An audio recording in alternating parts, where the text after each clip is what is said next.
welcome back to the studio. We have to talk about this because Nigerians are already talking about this. Former CAN leader has written to the United Nations, written to America, written to EU that our democracy is at risk. Certainly, those people are not going to bring their boots on the ground to make demand. They can only go on the way of sanction and all those. If they go on national sanctions and things like that, it's going to affect us as a nation, not even the individual. Aside maybe issues of travels, since they love traveling abroad or things like that. But is that the way to go, or we should on our own stand on our footing against these people? You see, the very reverend gentleman, Oga, who had held the position of the president of the Pentecostal Fellowship of Nigeria, made it very clear. His call was on both sides. He had called upon the international community to save the Nigerian democracy. He has also equally called on organizations within Nigeria and the Nigerian people to take a decisive action, to ensure that, look, this is not done, that they should work assiduously to ensure that this law must pass, and they should not allow the Senate to do what they intend to do. And he has also called out the National Assembly, the Senate, the Senate, and to say, look, you don't destroy this democracy that we are not showing. Please. So what the man had done is on both sides. He had called the international community. He had personally petitioned the United States of America government. He has petitioned the United Nations. He has petitioned the EU. On the local scene, he has called upon a Nigerian Labour Congress, the TUC, NAS, and all that responsible, and all the CSO to come out and stand on their right to protect the Nigerian democracy. I think the man has taken the right. This is what we expect of men of God, not men of God who will preach, a message of, prosperity only when the people are dying. I don't really message of prosperity or message of extortion. If it is message of prosperity, would have been good. A lot of them are, but let's put that aside. Though this is a man of God. If you notice, Trump came in to Nigeria in defense of Christians per se. I mean, democracy involves all Nigerians. All Nigerians. I think that is even worth more defending. We choose democracy as our style of governance. Nobody imposed it on us. Why are we finding it difficult? And why will a whole National Assembly, in this case the Senate, especially the leadership, because a lot of the senators didn't vote for that, especially the leadership of the Senate, why would they carry out a coup against the wish of the people? The other day we flew aircraft to Benin Republic to stop a coup. Right here we are doing it. A coup against the wish of the people. Why are we leaving these people to set us backward? The fire they are trying to ignite, it will consume everybody. There's no need playing with this anymore. No, I'm quite happy that this man has led from the front. What I pray now is a bandwagon movement, in the sense that everybody should jump on this. This fight is not just led for Nigerians that are in Nigeria. We have Nigerians in Canada, we have Nigerians in the UK. They should write petitions and take it to those countries. Because for how long will we continue this called democracy? No, somebody has said it here. What you have here is civil rule. See, a responsible Senate should have found that what called the last glitch is responsible. As of today, Nigerians are not told what called the last glitch. Now you are passing another electoral law that does not make it mandatory.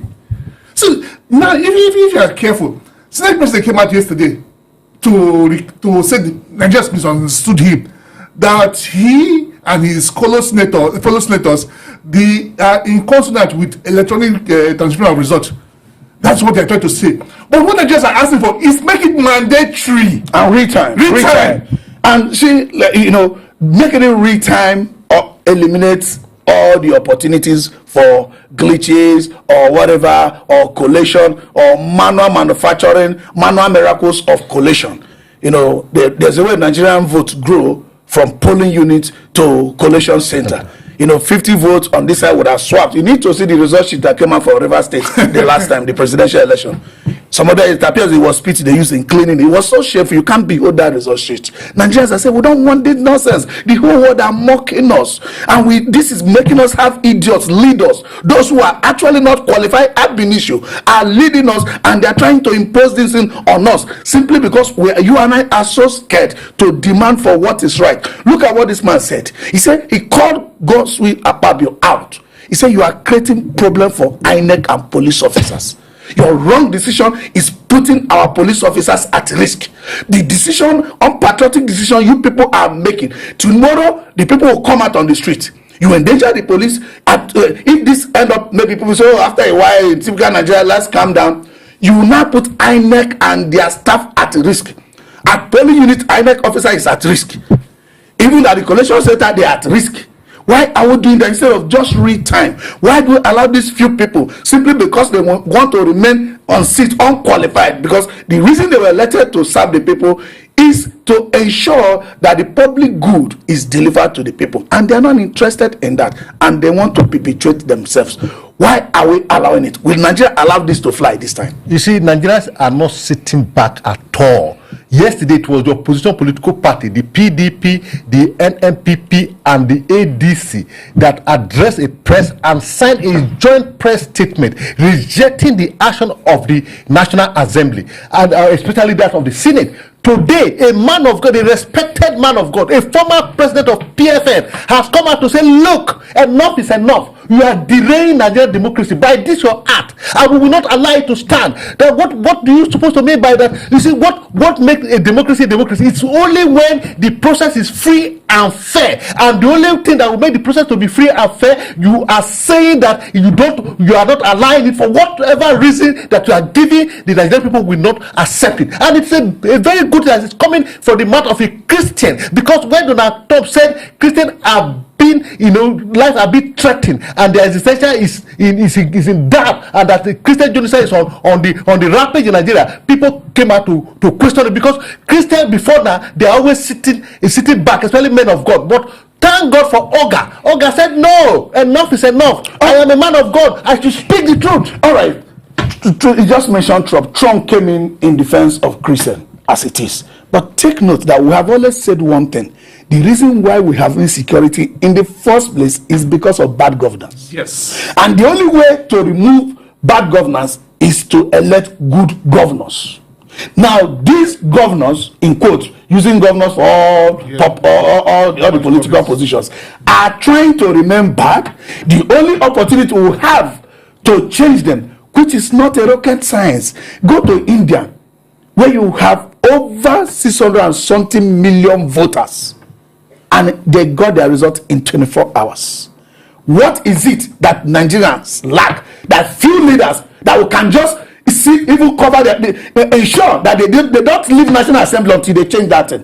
What is happening? This is not a matter of obedience or Atiku followers or PDP followers. Even APC followers should join this fight, because these people are trying to burn this nation down.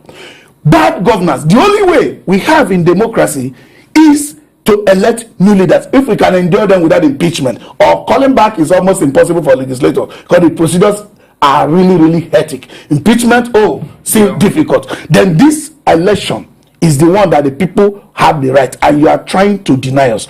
Must Nigerians allow this their award of the most docile country to prevail in this case? It's plain that it's obviously true that Nigerians are tired of this nonsense. But why do I say that? I said this because last time INEC told us, they made us believe they're going to transmit these elections. Nigerians believe them. Now we've become wiser, that we don't take them by their words. We want to see the documents. We want to see it written in black and white. We want to see signed that it is compulsory that this election will be transmitted real time. Why do I say this? Look at these people in power. If they truly believe that they came into the mandate of the people, why would they be afraid to pass this into law? If they're certain their communities, their senatorial zones, they voted them in, why would they send into the law? If they're certain that they have their mandate of the people, a man that is certain that these people are with you, you are bold. They should have signed this to law. And I want to remind them something. They say power is transient. Now they think they're enjoying it. PDP was there for how many years? PDP is gone. APC, I think we'll be there forever. No. Yesterday, Malami was in head of affairs. Where's Malami today? Is the jail. So they should be mindful of what they're doing. Nigerians cannot take it anymore. If it was Nigeria of 3 years ago, we would have blamed them and be those like Nigerians are speaking that. And if they're not careful, this thing will snowball and become something they could not control. It is easier for them to control it now by doing what Nigerians want. If it's easier to control it now. You begin to wonder what gives these people the effrontery to do this nonsense. Just a while ago, we were dealing with forged tax law, whether it was forged or not forged, whether it was a tax law that was passed by National Assembly, was the one gazetted. Everybody's trying to keep quiet. No do. The tax is just working. We don't know which one we have. What gives these people this effrontery, this unlimited audacity to push this nonsense on the people? Because doing this, like Peter said, is an evidence that they are aware that they are actually not elected by their people, or even though they were elected by their people in the first instance, they know that they have now failed and their people will no longer elect them. And as a result of that, they are doing this. Where did they derive this courage from? Is it that ignorant is bliss? Are they really ignorant or stupid? Where do they get this kind of courage from? Or they are so sure Nigerians are docile, they will not react. We will push we endanger the life of the police officers. We will tell them to go front and quench the riot or whatever, or even peaceful protest. When the protest is peaceful, we will tell them to go and throw tear gas so that it become chaotic. Where do they get this effrontery? What is giving them courage to do this nonsense on their fellow citizens? You see, there's this adage that says that those the gods we kill, they will first make mad. And Nigerians are becoming wiser. They did it with the tax reform law, and the National Assembly were taken aback. That's why you saw what happened yesterday. The minority caucus of the Senate and all that. I saw Irite, I saw Senator Natasha Akpotu, I saw Abiribe, and the entire, the caucus of this minority of the Senate. I saw Tabua saying that, look, what we pass is real-time transmission. What we don't know what the leadership of the Senate is saying. That's not what we pass. You see, they thought Nigeria, what give them the effrontery? Because they did it with the tax reform and they were successful. The people are wiser, even those few that are in the Senate, they might not be safe. No, let me draw attention. Do you think they are successful with that tax reform? Peter just told us that the power is transient. Let me tell you, we are not accusing Malami, but Malami's house was in order until another government come. Anybody that participated in that tax law, if it is forged, you cannot remove it. Exactly. With subsequent government are going to prove whatever that happened there. So they have not succeeded. Because they fed, because they were able to pass through the back door, sneak it and snipe it, and they are trying to force it on Nigeria. So the senators are now, their eyes are now wide open, just like every other Nigerian. All right, so that's why they challenge it. We just hope their eyes are open. This man that did the petition said something. He wrote to Tinubu, say, President Tinubu must understand that the greatest hero of Nigeria will not be the one who ruled the country, but the one who gave Nigeria a free and fair electoral process. I commend all the senators who stood up for the electronic transmission, especially those who came out publicly to express their support for the will of Nigerians. He called on all the National Assembly members not to allow anyone to use them against the will of the people. We'll be right back, and we are still on this.